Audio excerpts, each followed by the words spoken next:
사사기 7장 1절부터 보겠습니다. 사사기 7장 1절만 제가 봉독할게요. 그때에 여룻바알 곧 기드온과 그와 함께한 온 백성이 일찍 일어나 하루새 샘 옆에 진을 치니 이에 미디안 족속의 군대는 그들의 북쪽에 모레의 산 옆 골짜기에 있게 되었더라. 기도하십시다. 살아계신 아버지 하나님, 하나님께서 우리를 참 이렇게 사랑하셔서 하나님의 은혜의 보좌로 인도해 주셨사오니 오늘 이 하나님의 말씀을 통하여 정말 하나님께서 우리에게 원하시는 것이 무엇인가 다시 한번 재발견하고 그 하나님의 뜻대로 살아갈 수 있는 은혜를 우리에게 허락해 주옵소서. 오늘 참 귀한 가정을 통해서 귀한 찬양으로 하나님 영광 받으신 줄 믿습니다. 그리고 우리 성도들이 이 찬양을 통해 주는 이 메시지, 참 어머니의 역할이 무엇인가 다시 한번 생각하고 그 사명을 다 감당하는 저희 삶이 되게 해 주옵소서. 오늘 이 연약한 종을 붙드시고 사용해 주시기를 예수님 이름으로 기도하옵나이다. 아멘. 착석해 주시기 바랍니다. 고대 그리스의 철학자요 예언자였던 피타고라스는 앞으로 다가올 세대의 가장 강력한 힘은 숫자에 있다, 수에 있다라고 했습니다. 한마디로 군사력이든 경제력이든 정치력이든 누가 많이 가지고 있느냐에 따라서 그 승패가 결정된다는 것입니다. 오늘 여러분의 생각은 어떠세요? 많이 가진 자가, 결국은 많이 가진 자가 이기지 않을까요? 투표도 마찬가지예요. 표를 많이 얻는 자가 대통령이 될 거 아니에요. 그런데 오늘 본문 말씀을 자세히 보면 참 이해하기 어려운 장면이 나옵니다. 우리가 지난주에 살펴보았듯이 미디안 족속의 압제와 핍박 가운데 엄청난 고난과 시련을 겪고 있던 이스라엘 백성들이 하나님 앞에 나와서 부르짖습니다. 그때 하나님께서 기드온이라고 하는 한 사람을 부르셔서 이스라엘의 사사로 세우시고 미디안을 대적하여 이스라엘을 구원하라고 하십니다. 그래서 기드온이 일종의 의병을 모집해요. 그러자 기드온과 함께 자신의 조국을 구하겠다고 일어선 사람들이 32,000명입니다. 엄청난 숫자가 모인 거예요. 그 많은 숫자를 바라보면서 기드온의 마음속에 어떤 생각이 들었을까요? 아마 기드온의 마음속에는 이제 뭔가 한번 해볼 만하지 않을까 하는 생각이 들었을 거예요. 그런데 그때 하나님께서 기드온에게 이렇게 말씀하십니다. 여기 사사기 7장 2절 말씀 보시기 바랍니다. 주께서 기드온에게 이르시되 너와 함께한 백성이 너무 많음으로, 한마디로 사람이 너무 많다는 거예요. 그래서 돌려보내라는 거예요. 여기 사사기 7장 12절 말씀 보시기 바랍니다. 미디안 족속과 아말렉 족속과 동쪽의 모든 자손이 골짜기를 따라 누웠는데 그 수가 메뚜기같이 많고 그들의 낙타도 수없이 많아 마치 해변에 모래같이 많더라. 여러분 한번 생각해 보세요. 그 대적의 수는 메뚜기같이 많아요. 낙타의 수도 모래알같이 많아요. 그런데 32,000명이 많다는 거예요. 적은 수십만이 되는데 32,000이 많다는 거예요. 여러분, 이 말씀이 이해가 되세요? 그러면서 3절에 보면 누구든지 두렵고 무서워하는 사람은 돌려보내라고 그래요. 그래서 돌아간 사람이 22,000명이에요. 그럼 여러분 몇 사람 남았어요? 10,000명이 남았어요. 근데 하나님은 그 숫자도 너무 많다고 하세요. 여러분 한번 잘 생각해 보세요. 메뚜기같이 많은 대적, 그 적들과 한번 싸워보기 위해서는 10,000명보다는 32,000명이 좀 더 유리하지 않을까요? 근데 하나님은 그 10,000명도 많다는 거예요. 그래서 추려낸 사람이 몇 명이에요? 300명이에요.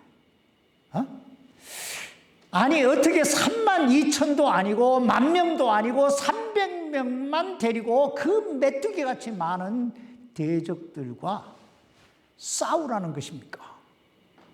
여러분, 이 하나님의 말씀이 이해가 되세요? 그렇다면 하나님은 왜 기드온에게 그 적은 수를 가지고 그 엄청난 전쟁을 치르라고 하셨을까요? 오늘은 그 이유를 살펴봄으로써 적다고 없다고 약하다고 안 된다고 막 염려하거나 불평하거나 원망하지 말고 하나님의 영광을 위해서 참 놀라운 생애를 살아가는 우리 모두의 생애가 삶이 될 수 있기를 바랍니다. 하나님께서 기드온에게 300명만 데리고 나가 싸우라고 하신 것은 첫째, 무엇이 주어지든 그리고 어떤 일을 이루었든지 간에 교만하지 말고 항상 하나님만 바라보라고 하시는 거예요. 여기 사사기 7장 2절 말씀 다시 보세요. 주께서 기드온에게 이르시되 너와 함께한 백성이 너무 많으므로 내가 그들의 손에 미디안 족속을 넘겨주지 아니하리니 이스라엘이 나를 대적하고 자기를 지켜 세우며 말하기를 내 손이 나를 구원하였다 할까 염려하노라. 여러분, 이 말씀의 뜻이 뭐예요? 기드온이 하나님의 부르심을 받고 미디안과 싸워서 자신의 조국 이스라엘을 구하자고 사람을 모집했어요. 그런데 그 자원해서 모인 사람들이 32,000명이에요. 엄청난 숫자지요. 아마 이 모습을 보면서 기드온도 그렇고 그리고 그곳에 모인 이스라엘 백성들도 생각했을 거예요. 야, 이 정도 되면 한번 싸워볼 만하지 않을까? 한번 덤벼들어 볼 만하지 않을까? 여러분, 우리에게 이만하면 뭔가 할 수 있겠다는 생각이 들어오면 어떤 일이 일어나는 줄 아세요? 이만하면 뭔가 될 것 같다는 생각이 들어오면 서서히 내 마음속에 하나님보다 그 이만한 것, 그것이 사람이든 물질이든 어떤 조건이든 그것을 더 많이 바라보게 돼요. 그러면서 생각하는 거예요. 그리고 내가 계획을 세워요. 여러분, 그런 마음가짐을 가지고 나가서 전쟁에서 이겼다고 생각해 보세요. 이겼다고 생각을 해 보세요. 그때 하나님의 은혜로 하나님의 능력으로 이겼다는 생각을 내가 하게 될까요? 아니면 내가 잘 싸워서 내가 머리를 잘 써서 했다는 생각이 들게 될까요?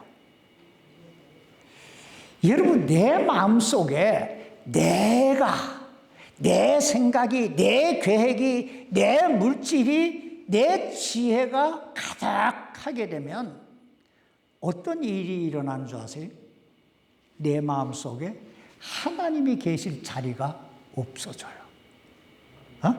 이것을 교만이라고 그래요. 그러면 결국 어떻게 될까요? 교만은 패망의 선봉이요 했으니까 세상 말로 쫄딱 망하는 거예요. 쫄딱 망해도 그냥 망하는 게 쫄딱 망하는 거예요. 하나님이 바로 이 부분을 염려하신 거예요.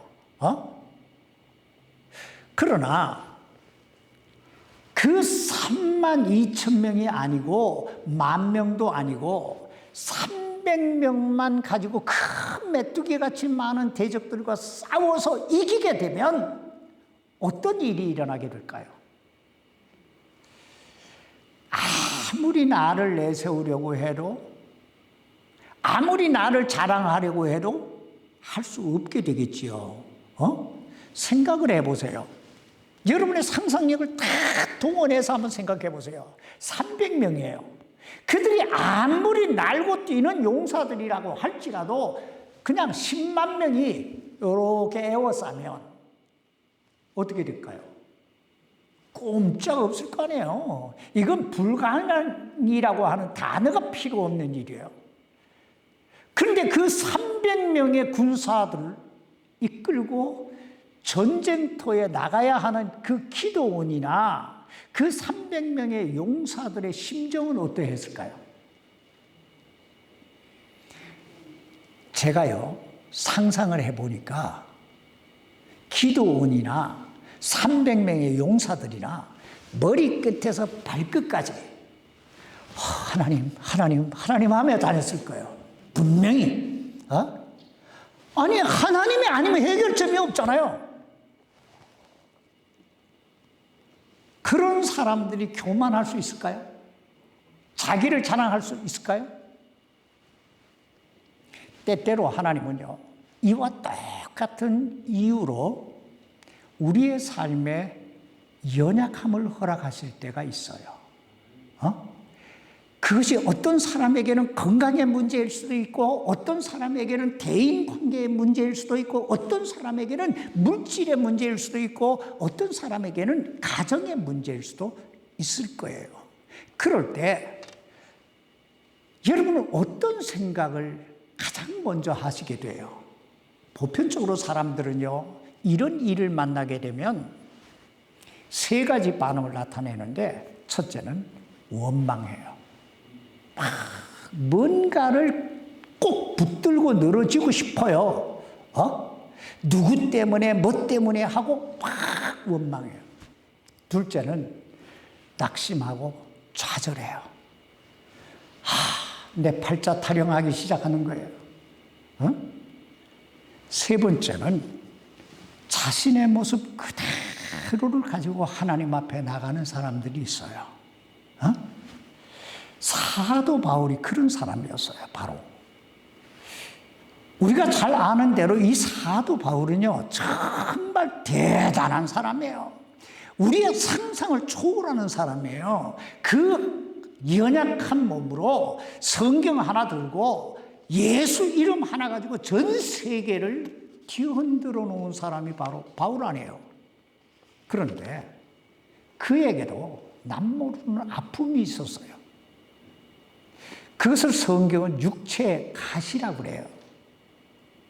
어떤 사람들은 그 육체의 가시에 대해 사도 바울이 간질병을 앓고 있었다, 이렇게 말하기도 하고, 어떤 사람은 안질에 걸려서 앞을 보지 못했다, 이런 사람도 있고, 여러 가지 말을 하지만 여하튼 그는 그 육체의 가시 때문에 하나님 앞에 나가서 3번씩이나 간절하게 기도해요.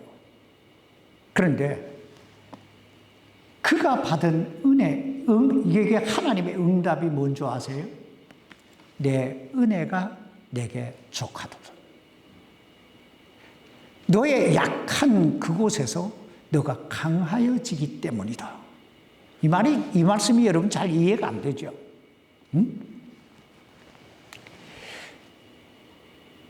너에게 육체의 가시가 있기 때문에 너는 더욱더 나를 의지하게 되고, 너가 나를 의지하면 의지할수록 나는 너에게 너가 건강할 때보다, 너가 강할 때보다 더 놀라운 능력을 너에게 주겠다 이거예요. 그 말씀을 들은 사도 바울이 뭐라고 간증하냐면, 그러므로 내가 오히려 크게 기뻐하며 나의 연약한 것들을 자랑하리. 이제 바울은요, 자신의 육체의 가시가 아니고 자랑거리가 됐다 이거예요. 그러자 하나님이 바울에게 은혜와 능력을 더하시니까 전 세계를 뒤흔드는 사도가 되잖아요.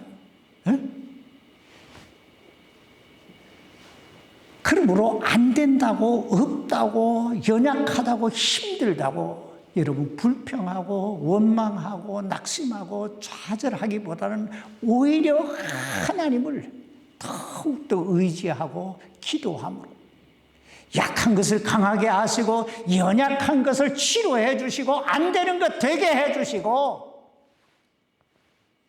힘든 거 해결해 주시는 그 전능하신 하나님의 손길을 날마다 체험하며 살아가는 여러분의 생애가 될 수 있기를 바랍니다. 두 번째, 하나님께서 기드온에게 300명의 군사만 가지고 그 수많은 미디안 연합군과 싸우라고 하신 것은 기드온의 믿음, 기드온의 그 순종을 보기 원하셨던 거예요.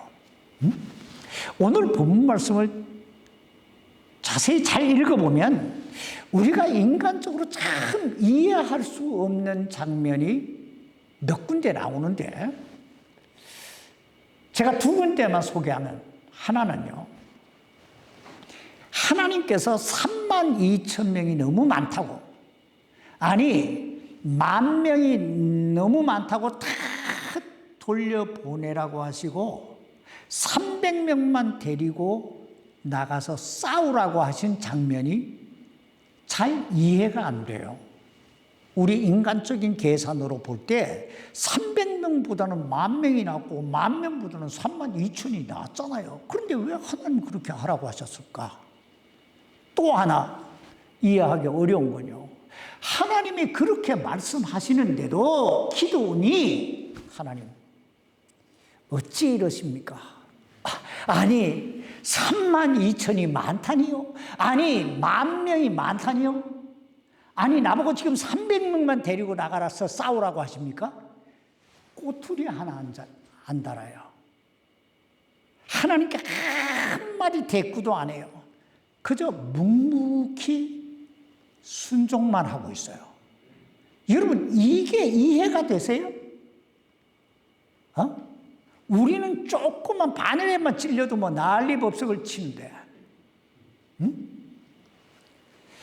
여러분 기드온이 어떻게 이럴 수 있었을까요? 전 이것을요, 기드온의 믿음이라고 생각해요. 믿음이다. 다시 말하면 기드온에게는 어떤 상황, 어떤 여건이 주어진다 할지라도 하나님이 나와 함께 하시면 능히 이기리라고 하는 믿음이 있었던 거예요. 300명이든 100명이든 나 혼자든 전혀 문제가 되지 않는다. 문제는 뭐예요? 하나님이 나와 함께 하시느냐 안 하시느냐, 이게 문제인 거예요. 사사기 7장 9절 이하에 보면요, 하나님께서 기드온에게 너는 이제 그 대적들이 있는 적군에 내려가서 정탐하라 그래요. 그러면서 너가 참 이 마음이 두려우면 너의 종 부라를, 이 발음을 좀 잘해야 돼요. 부라를 데리고 가라고 그래요. 그 이제 이 하나님의 말씀을 들은 이 기드온이 자기 종 부라를 데리고 이제 정탐하러 내려갔어요. 정탐하러 적군이 진을 치고 있는 곳에 딱 내려가 보니까 저녁에 잠을 자고 있는데 쫙 깔려 있는데 메뚜기 같이 많은 거예요. 그 온 들판을 다 그냥 쫙 적군들이 그냥 누워 있는 거예요. 그리고 낙타들이 다 있는데 낙타도 모래알 같아요. 그렇게 많아요. 여러분, 그것을 딱 보는 순간에 기드온의 심정이 어떠했을까요? 이걸 보고 뭐라고 하는 줄 아세요? 간담이 서늘하다고 그래요. 야, 이거 하는 생각이 안 들었겠어요? 그때 그 기드온의 귓가에 목소리가 들려와요. 보초 서고 있던 이 두 용사가, 그 적군들이 대화를 나누는데 한 병사가 이렇게 말해요. 내가 한 꿈을 꿨는데 보리빵 하나가 떼골떼골 굴러서 우리 군대의 장막으로 오더니 장막 하나를 빵 쳐서 무너뜨리는 꿈을 꿨다. 그러니까 그 옆에 있던, 그 꿈을 듣고 있던 그 다른 동료가 그 꿈을 해석을 해요. 여기 14절 말씀 보세요. 그 동료가 응답하여 이르되 이것은 다름이 아니요 이스라엘 사람 요아스의 아들 기드온의 칼이라. 하나님께서 미디안과 그 온 군대를 그의 손에 넘겨주셨느니라. 여러분, 이 말씀이 무슨 뜻이에요? 한마디로 하나님이 기드온과 함께 하시기 때문에 이 전쟁은 이미 끝났다고 이야기하고 있는 거예요. 우리가 졌다고 이야기하는 거예요. 여러분, 이런 대화를 듣고 있던 기드온의 마음이 어떠했을까요? 벌벌 떨고 간담이 서늘했는데 듣고 보니까 어떻게 해요? 막 힘이 쏟아나지 않았겠어요? 그래서 하나님께 경배를 드려요. 여러분, 왜 기드온이 하나님께 그 꿈과 꿈 해석을 들은 후에 하나님께 경배를 드린 줄 아세요? 이거예요. 첫째는 하나님이 이 전쟁을 주도하고 계시는구나. 여러분, 우리의 생애를 주도해 가시는 분이 누군 줄 아세요? 하나님이세요. 하나님은 절대로 당신의 자녀들을 망하게 내버려 두시지 않는 줄 믿습니다. 딱 그걸 깨닫는 순간에 하나님 감사합니다가 안 나올 수 없잖아요. 그래서 경배를 드린 거예요. 또 하나, 하나님이 이 전쟁에서 우리에게 승리를 주시는구나 한 확신이 생긴 거예요. 나는 비록 연약할지라도 하나님이 나와 함께 하시면 어떤 일이 일어나게 될까요? 하나님께서 기드온에게, 그리고 그 이스라엘 백성들에게서 보시기 원하셨던 건 바로 이런 믿음의 확신이라고. 오늘 우리에게 하나님이 보시기 원하시는 것도 이거예요. 너 나 얼마나 믿니? 이거요. 너 나 믿어?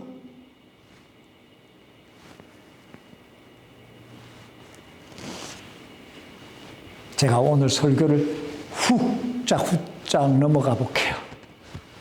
여러분이 많이 깨달아야 됩니다. 제가 종이를, 제가 설교 노트를 벌쩍벌쩍 넘길 때 제가 줄이겠다는 얘기예요. 그러니까 여러분이 잘 깨달아야 됩니다. 믿으면 여러분 잘 성경을 잘 봐야 돼요. 요한복음 11장에 보면 나사로가 죽었잖아요. 무덤에 장사 지냈잖아요. 그런데 예수님이 그 무덤에 가서 나사로의 누이 동생 마르다에게 그 무덤을 막고 있는 돌을 치우라고 그래요. 그러니까 마르다가 뭐라고 그래요? 어이구 주님, 죽은 지 나흘이나 지났습니다. 이제 썩어서 냄새가 납니다. 그러자 예수님이 마르다에게 뭐라고 하신 줄 아세요? 내 말이 너가 믿으면 하나님의 영광을 보리라 하지 아니하였느냐. 우리가 언제 하나님의 영광을 볼 수 있다고요? 믿으면이요. 그리고 그러니까 꼼짝없이 마르다가 돌을 치워놨잖아요. 문을 열었잖아요. 예수님이 나사로야 나오라고 외치잖아요. 어떻게 돼요? 나오잖아요. 문제는 뭐예요? 너가 얼마나 나를 믿느냐는 거예요. 오늘 여러분 마음속에 삶 속에 이 믿음이 있기를 주의 이름으로 축원합니다. 세 번째, 하나님께서 기드온에게 300명만 데리고 전쟁터에 나가라고 하신 이유는 하나님은 준비된 사람을 쓰신다는 의미예요. 우리가 오늘 본문 말씀을 잘못 이해하면요, 하나님은 다수의 사람보다 소수의 사람을 더 소중히 여기신다든지 아니면은 하나님은 이 전쟁을 통해서 하나님의 영광에만 관심이 있으시다든지 하는 오해를 하기 쉬운데 사실은 그런 게 아니에요. 오늘 본문 말씀은 그런 뜻이 아니에요. 만약에 기드온이나 여기 이스라엘 백성들이 32,000명의 군사로 작전을 잘 세워서 그 전쟁에서 승리했더라면 저들은 분명히 자신들이 잘해서 승리한 줄로, 그래서 자신들을 지켜 세웠을 거예요. 교만해졌을 거라는 거예요. 하나님이 가장 미워하시는 죄가 뭐예요? 교만이잖아요. 그런데 문제는요, 숫자에 많고 적음에 있는 게 아니에요. 저들의 마음의 자세를 주님은 보신 거예요. 만약에 저들이 32,000명을 데리고 나가서 싸워서 승리하고도 하나님께 영광을 돌릴 수 있었다면 하나님은 그렇게 하셨을 거예요. 근데 하나님은 우리 인간을 너무 잘 아세요. 이스라엘 백성이나 오늘 우리나 잘 한번 우리의 삶의 발자취를 뒤돌아보세요. 조금만 뭘 가졌다, 조금만 뭔가 됐다 하면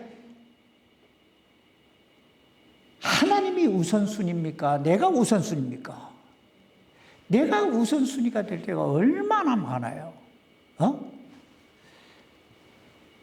하나님께서 300명만 선택하라고 하신 것은요, 믿음에 있는 사람, 준비된 사람을 쓰신다는 의미예요. 여러분, 하나님께서 22,000명이 떠날 때 하나님이 뭐라고 말씀하셨어요?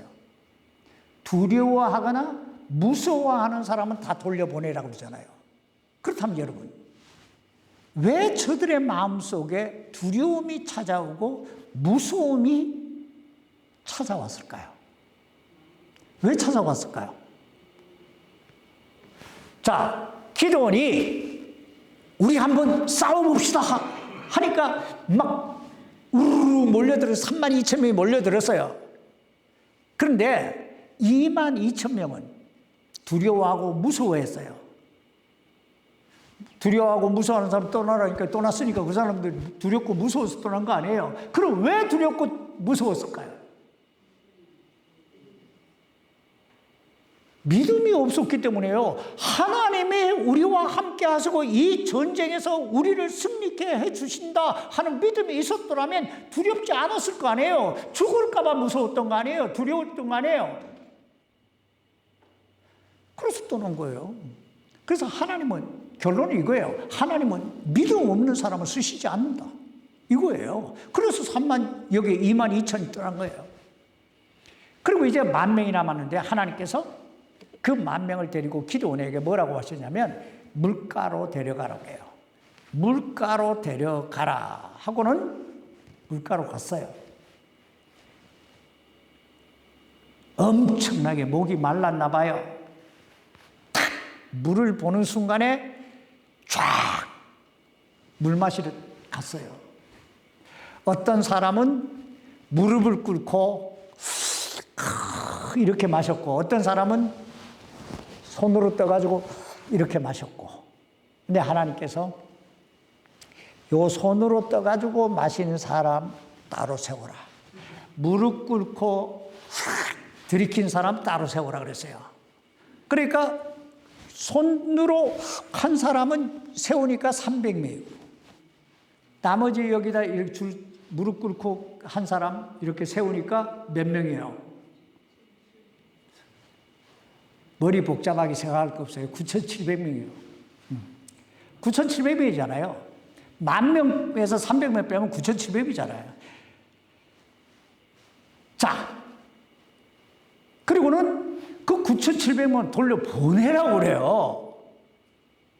그럼 왜 무릎 꿇고 물 먹은 사람은 돌려보내라고 하셨을까요?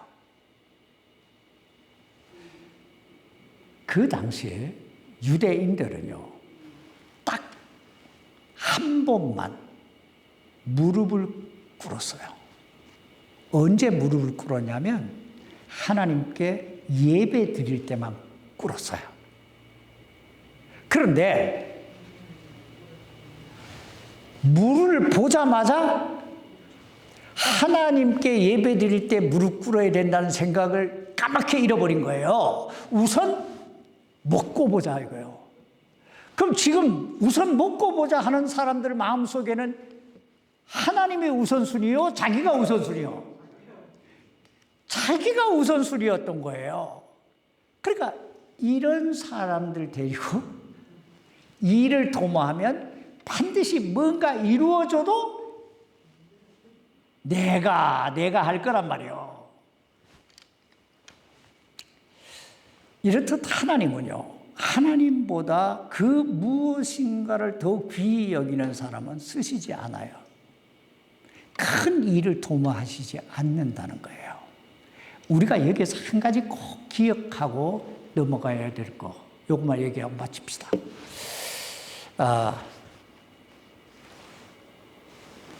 지금 이스라엘 백성들은 자신들이 하나님으로부터 시험을 당하고 있다는 사실을 알고 시험을 당했을까요? 아니면 모르고 당했을까요?